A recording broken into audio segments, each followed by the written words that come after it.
Soyez encore le bienvenu dans notre étude de l'école du sabbat. Je vous remercie encore de prendre votre temps pour nous écouter aujourd'hui. Aujourd'hui, notre leçon est intitulée « Échappant à une attaque syrienne ». Avant que nous commençons, nous allons prendre une prière. Seigneur Dieu Tout-Puissant, Créateur de l'univers, Créateur du ciel et de la terre, nous venons auprès de toi pour te remercier de nous avoir donné cette opportunité d'étudier encore ta parole. Nous prions afin que tu nous remplisses de ton esprit, afin que nous comprenions la parole dont tu nous présentes aujourd'hui, et que ta lumière luise en nous pour que le monde voie que tu as envoyé ton Fils unique, qui nous a aussi envoyé vers eux. Au nom puissant de notre Seigneur et Sauveur Jésus-Christ, avons ainsi prié. Amen. Échappant à une attaque syrienne. Avant de commencer, j'aimerais lire l'introduction que j'ai trouvée très importante à lire. Le courage, la grandeur d'âme, la foi, la confiance implicite dans la puissance salutaire de Dieu ne viennent pas en un moment. Il faut des années d'expérience pour acquérir les grâces célestes, et c'est par une conduite irréprochable et par un solide attachement à la justice que les enfants de Dieu ont scellé leur destinée. Assaillis par une foule de tentations, ils savent qu'ils doivent résister fermement pour ne pas être vaincus. La foi en Dieu, la confiance implicite à sa puissance salutaire demande de l'expérience. Ce n'est pas quelque chose que tu peux juste dans un moment développer. Ça demande cette expérience avec le Christ. C'est comme dans chaque relation. Lorsque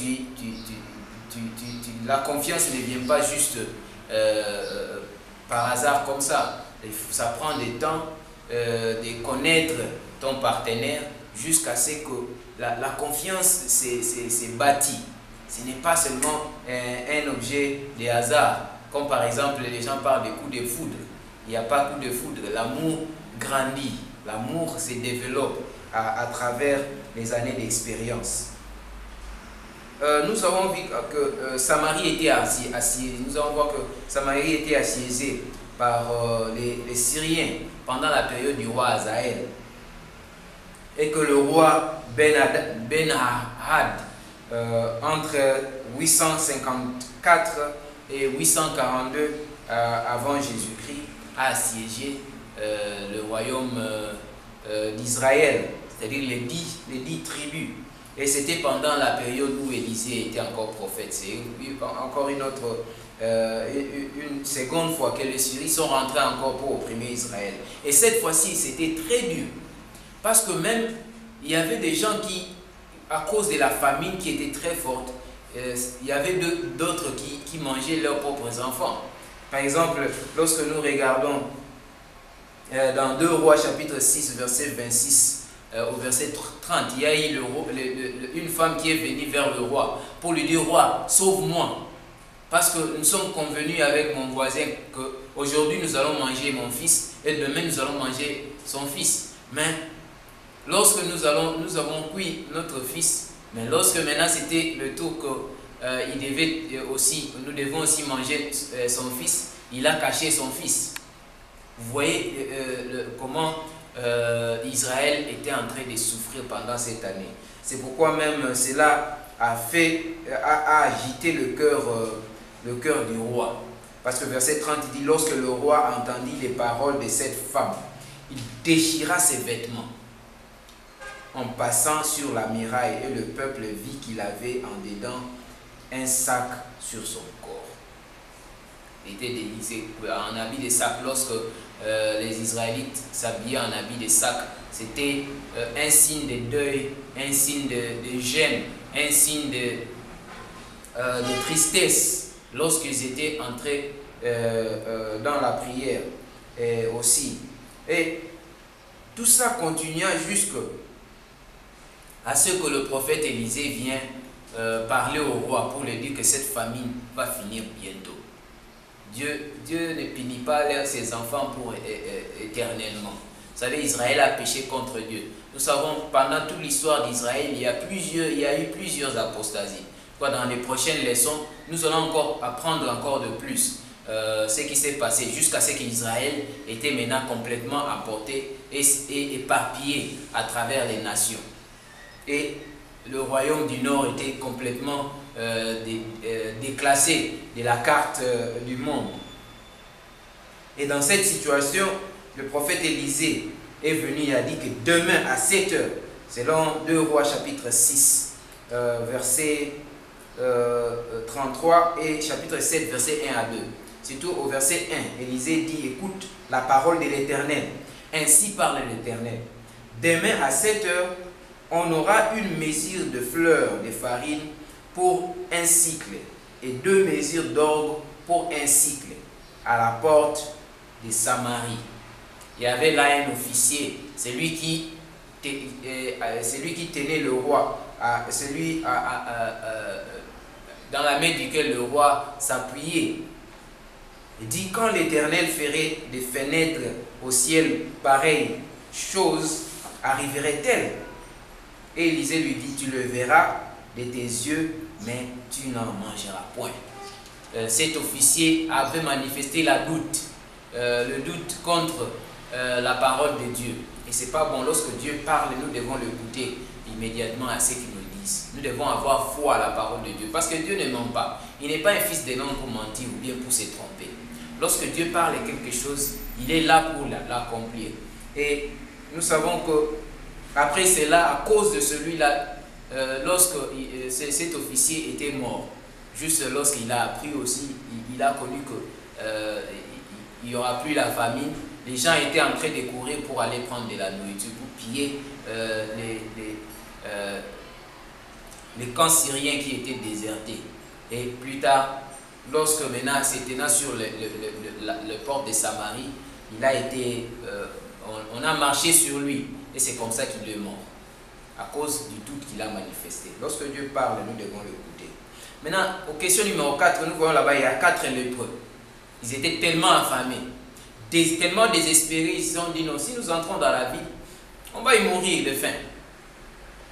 Et si aussi nous partons vers les Syriens, si nous restons ici, nous allons mourir de faim. Mais partons vers les Syriens.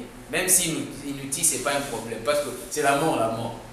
Et dans leur pensée, ils partaient là-bas pour que le Syrien peut-être pourrait avoir compassion d'eux pour leur donner de la nourriture, comme ils étaient des lépreux. Et en partant là-bas, dans leur surprise, ils ont trouvé qu'il n'y avait personne dans le camp des Syriens.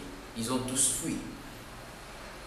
Dans l'esprit des prophéties ici, on nous dit, or ceux qui doutent des promesses de Dieu et se défient des assurances de sa grâce, les déshonorent et leur influence éloigne les âmes de Jésus au lieu de l'attirer vers lui. Ceux-là qui doutent de Dieu, ceux-là qui chérissent les doutes. C'est pourquoi le châtiment de Dieu était tombé sur cet officier, parce qu'il a douté de la parole de Dieu. Parce que ceux qui doutent, le doute est contagieux. Le doute est comme le péché, c'est contagieux. Lorsque tu doutes, ça peut aussi amener le doute à une autre personne. Et cette influence-là, c'est ce que Dieu ne veut pas pour son peuple. Et on dit que lorsque nous doutons, et nous défions des assurances de la grâce, nous déshonorons notre Dieu. Et nous éloignons, à cause de notre influence, nous pouvons éloigner d'autres âmes qui pourraient accepter le Christ. Parce que les chrétiens ne doivent pas marcher comme une bande de gens qui sont en deuil. Un chrétien doit toujours être heureux, malgré les difficultés de la vie. Parce que sachant que Dieu toujours prend soin de ses enfants, il prépare même la nourriture pour eux pendant qu'ils sont en train de dormir. C'est pourquoi lorsque nous faisons face à des difficultés, surtout lorsque nous faisons face à la disette, ne décourageons pas, ayons la foi, parce que demain, comme Dieu a dit au roi Hazaël, demain, il y aura de la nourriture. Et c'est ce qui s'est fait. Maintenant, ces quatre-là,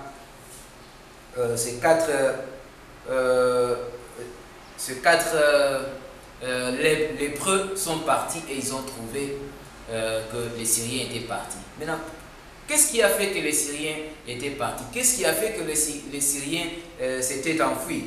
Nous voyons au 2 Rois chapitre 7, verset 5 à 7, la Bible nous dit là-bas qu'ils partirent donc au crépuscule pour se rendre au camp des Syriens. Ça, ce sont les 4 lépreux. Et lorsqu'ils furent arrivés à l'entrée du camp des Syriens, voici, il n'y avait personne. Le Seigneur avait fait entendre dans les camps des Syriens un bruit de chars, un bruit de chevaux, le bruit d'une grande armée. Et ils s'étaient dit l'un à l'autre, voici le roi d'Israël a pris à sa solde contre nous les rois des Égyptiens et les rois des Égyptiens pour venir nous attaquer. Et ils se levèrent et prirent la fuite au crépuscule, abandonnant leurs tentes, leurs chevaux, leurs ânes, le camp tel qu'il était, et ils s'enfuirent pour se sauver, pour sauver leur vie. Vous savez, lorsque nos ennemis sont en train de camper contre nous, Dieu crée la confusion parmi les ennemis et ils fuient. C'est pourquoi la Bible dit que nous devons nous soumettre à Dieu et le diable fuira loin de nous. Dieu crée la confusion, a créé la confusion dans le camp des Syriens et ils ont laissé tout ce qu'ils avaient et ils sont partis en fuite.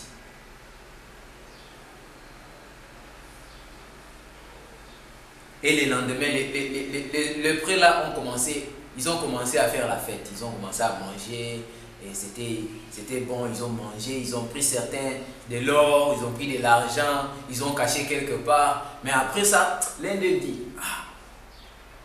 nous ne faisons pas bien, parce qu'il y a la famine là-bas dans la ville. Et si nous mangeons tout ça et nous cachons ça, cela ne serait pas bon, parce que c'est du mal que nous allons faire et un malheur peut nous arriver. Parce que dans la conscience de tout le monde, nous devons connaître toujours que lorsque nous faisons un mal, il y a toujours des conséquences. Nous ne pouvons pas faire le mal et s'y attendre du bien. Parce que le mal appelle le mal. Le mal appelle la malédiction. Le bien appelle la bénédiction. On ne peut pas s'y attendre à faire le mal et espérer le bien ou une bénédiction. Lorsque nous faisons du mal, il y a toujours eu la malédiction. L'un de ces lépreux-là, ils pensèrent du bien. Et ils se sont dit, allons informer les autres. Ils sont allés et ils ont informé le roi.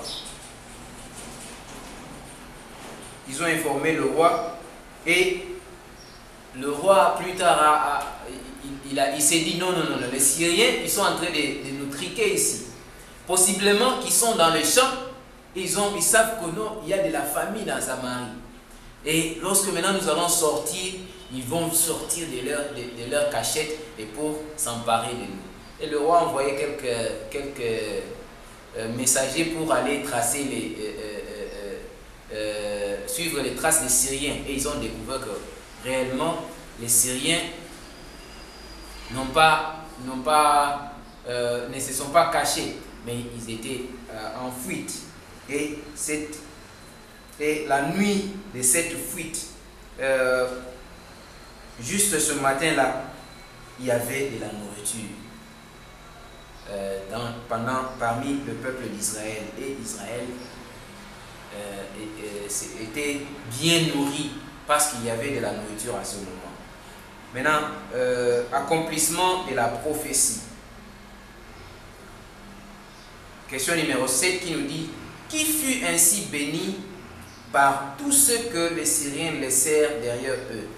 Si nous avions été à la place des lépreux, aurions-nous douté ou cru à la promesse de l'Éternel? 2 Rois chapitre 7 verset 16 nous dit, le peuple sortit et pilla les camps des Syriens et l'on eut une mesure de fleurs de farine pour un cycle et 2 mesures d'orge pour un cycle selon la parole de l'Éternel.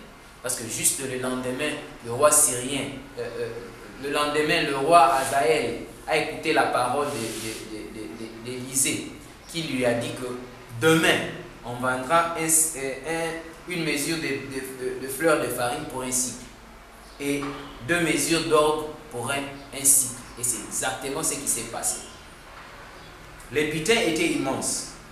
Il y avait de telles réserves que ce jour-là, on eut une mesure de fleur de farine pour un cycle et 2 mesures d'orge pour un cycle, selon la prophétie faite la veille par Élisée.